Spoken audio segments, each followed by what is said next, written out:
हार्दिक बधाई है पुनः आप सबको। राजा दशरथ तो बहुत बूढ़े हो गए हैं, पुत्रेष्टि यज्ञ करना पड़ा, प्रभु अवतरित हुए। आपको याद होगा राजा दशरथ पूर्व जन्म के मनु महाराज और माता कुशल्या शत्रुपा बड़ी घोर तपस्या करी इन दोनों ने, और तपस्या करने के उपरांत भगवान से वरदान प्राप्त कर लिया कि आप हमारी कोख में आओगे, पुत्र रूप में आप हमारे घर जन्म लोगे, अवतरित होगे। वह अपना वरदान भगवान ने पूर्ण किया। बड़े हो गए हैं प्रभु, बड़ा हर्षो उल्लास मनाया गया है, बहुत खुशियां, मानो निराशा जिंदगी भर की आशा में परिवर्तित हो गई। तो खुशियां क्यों ना हो, हर्षो उल्लास मनाया जा रहा है, सारा अवध खुशियां मना रहा है प्रभु के अवतरित होने पर। 4 पुत्र पैदा हुए हैं, बड़े हो गए हैं, महर्षि विशिष्ट से विद्या इत्यादि ग्रहण करी है, पारंगत हो गए हैं। प्रभु राम के लिए हर पंक्ति में कोई ना कोई प्रशंसा का शब्द आता है। थोड़े में बहुत समझ जाते हैं, एक बार पढ़ लेते हैं, सुन लेते हैं, भूलते नहीं हैं, इत्यादि इत्यादि, ये सब कुछ आपने पढ़ा है। और बड़े हो गए, राजा दशरथ उनके विवाह की सोचने लग गए। युवक हो गए हैं, इसलिए इनका विवाह होना चाहिए। अभी चर्चा चल ही रही है तो महर्षि विश्वामित्र का आगमन हो गया है। स्वामी जी महाराज फरमाते हैं, जब कोई बड़ी बात होनी हो तो परमेश्वर उसी ढंग से सारे संबंध बना देता है। अभी इनके मन में बात ही थी कि इनका विवाह होना चाहिए, तो संबंध जो आगे परमात्मा ने बनाए हुए हैं उसका शुभ आरंभ हो गया। महर्षि विश्वामित्र का आगमन हो गया। वे सिद्ध आश्रम में यज्ञ कर रहे हैं अनेकों वर्षों से, पर कभी संपन्न नहीं हो रहा। प्रार्थना करते हैं, महाराज मुझे राम को दे दीजिएगा यज्ञ संपन्नता के लिए। राजा दशरथ के जीवन में यह पहला अवसर आया है पुत्र जन्म के बाद कि उन्हें वियोग होने वाला है, असहनीय। कैसे राम भक्त हो गए हुए हैं राजा दशरथ, पुत्र भक्त कहिएगा। उन्होंने अपने जीवन में प्रभु राम को प्रभु नहीं माना, ये मेरे पुत्र हैं। स्वर्ग से भी जब आए हैं तो इंद्र देवता को यही कह के आए हैं कि मेरे पुत्र ने इतना बड़ा काम कर दिया। वह तब तक भी स्वर्ग में जाने के बाद भी प्रभु राम को प्रभु राम नहीं स्वीकारते। पुत्र भक्त हैं राजा दशरथ, मांगा ही यही था, प्रभु को मांगा ही नहीं, मुझे पुत्र चाहिए, आप जैसा पुत्र चाहिए। तो प्रभु ने कहा, मैं अपने जैसा कहां से लाऊंगा, मैं स्वयं ही आऊंगा।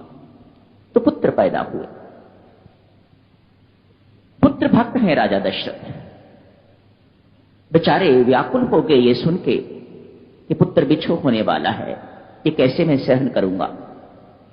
पर होना था, परमेश्वर ने जो रच रखा होता है, रचने वाले पास ही बैठे हुए हैं, कहीं दूर नहीं है, वे साथ ही साथ सब कुछ करवाते जा रहे हैं।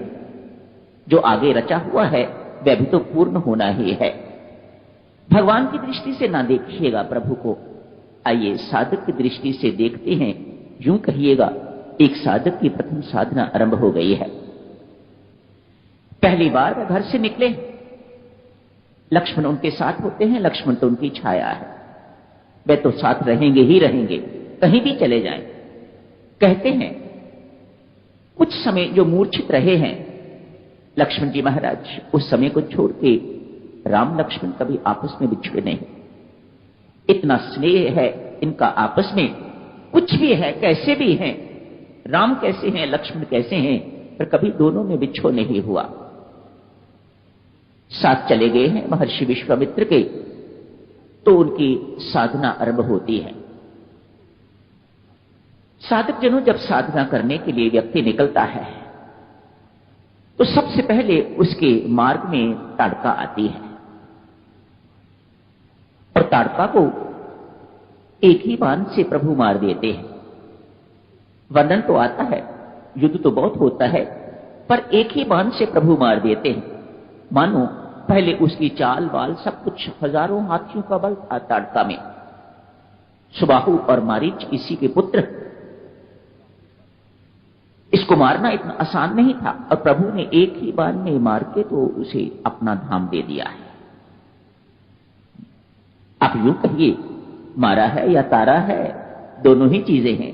मार के उसे तार दिया है, उसे अपना धाम, अपने में प्रवेश पा लिया है, अपने अंदर ले लिया है, उसे अपना धाम प्रदान कर दिया है। ये ताड़का क्या है? ज्ञान कहता है ये ताड़का अविद्या है। पर जब तक ये अविद्या हमारे जीवन से जाती नहीं है तो अपने घर का पता नहीं चलता। साधक ये भी अपने घर ही जा रहे हैं।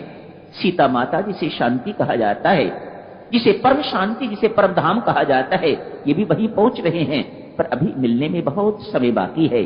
ताड़का को मारना है, सुबाहु को मारना है, मरीच को कहीं दूर फेंकना है, उसे मारा नहीं। क्यों? अभी उससे और काम लेना है प्रभु ने, अभी उसके लिए और कुछ रच रखा है। मार सकते थे उसे भी, जब सुबाहु को मार सकते हैं, ताड़का को मार सकते हैं, तो मरीच को मारने को कौन सी कठिनाई थी? मारा नहीं, दूर समुद्र किनारे फेंक दिया, रामाकार वृत्ति करके। उसे राम की शक्ल भूलती नहीं है। मरीच भक्त बन गया है, उसकी सारी की सारी वृत्तियां अब विषयाकार नहीं है, हिंसात्मक वृत्तियां नहीं है, उसकी बदल गई हैं। राम के दर्शन होते ही वह सब कुछ बदल गया है उसका, और समुद्र के किनारे बैठ के तपस्वी बन गया हुआ है वह। उसे र शब्द से राम याद आते, राम का स्वरूप याद आता है, राम का नाम याद आता है। मानो वह राम नाम जपने लग गया हुआ है, और उसकी सारी की सारी वृत्तियां रामाकार हो गई हुई हैं। उससे भी काम लेना है, इसलिए उसे मारा नहीं, दूर फेंक दिया है। तुझे फिर मिलेंगे, अभी तू जा। सुबाहु को मार दिया है, ताड़का को मार दिया है। मारने के बाद सिद्धाश्रम पहुंचे हैं प्रभु, सिद्धाश्रम में ही मारा है। ताड़का को मारने के बाद मरीच को दूर फेंक दिया है, सुबाहु को वही मार दिया है। यात्रा आगे आरंभ होती है।